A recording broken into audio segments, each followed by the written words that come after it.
At the age of 10, I received the best advice of my entire life.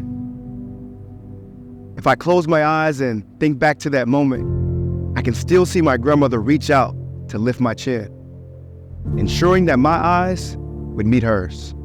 I could still hear the warm, deliberate cadence in her voice, thoughtfully choosing her words as she leaned in and said to me, "Baby, you won't know the difference between an obstacle and an opportunity until you've faced it." And at the age of 10, I couldn't fully grasp the depth of what my grandmother was saying, but those words have been firmly woven into every fabric of my being.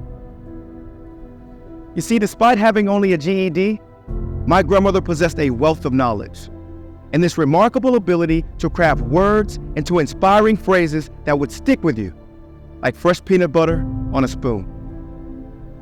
Whether through timeless quotes or poignant anecdotes, my grandmother had this way of knowing what you needed before you needed it.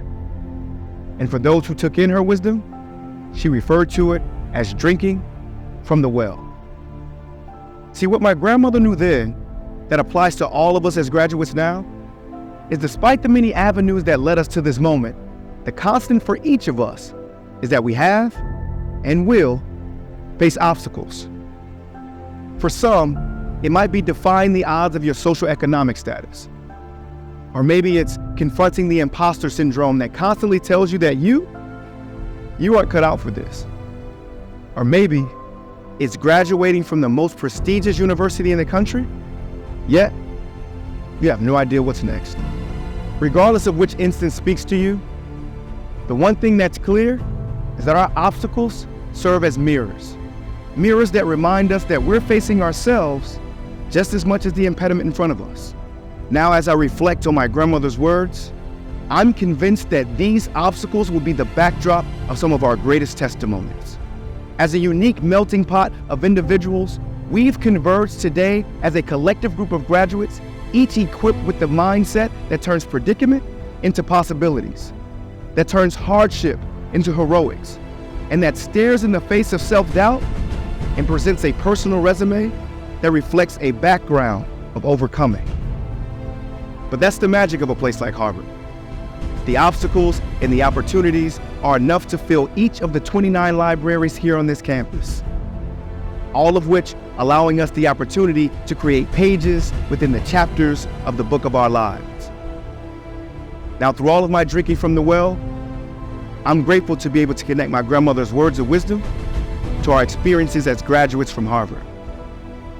But unfortunately, I lost my grandmother in April of 2009. It's been over a decade, and it still doesn't quite feel real.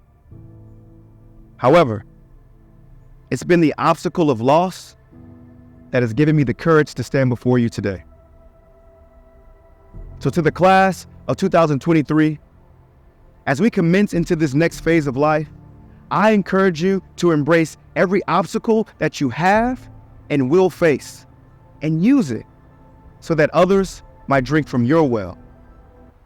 Because I'm convinced that there is a gap in this world at least the size of this graduating class, a gap that's waiting for us to fill it. And in doing so, I hope that every place that you go and every person that you meet, your words, your perspectives, and your impact sticks just like fresh peanut butter on a spoon.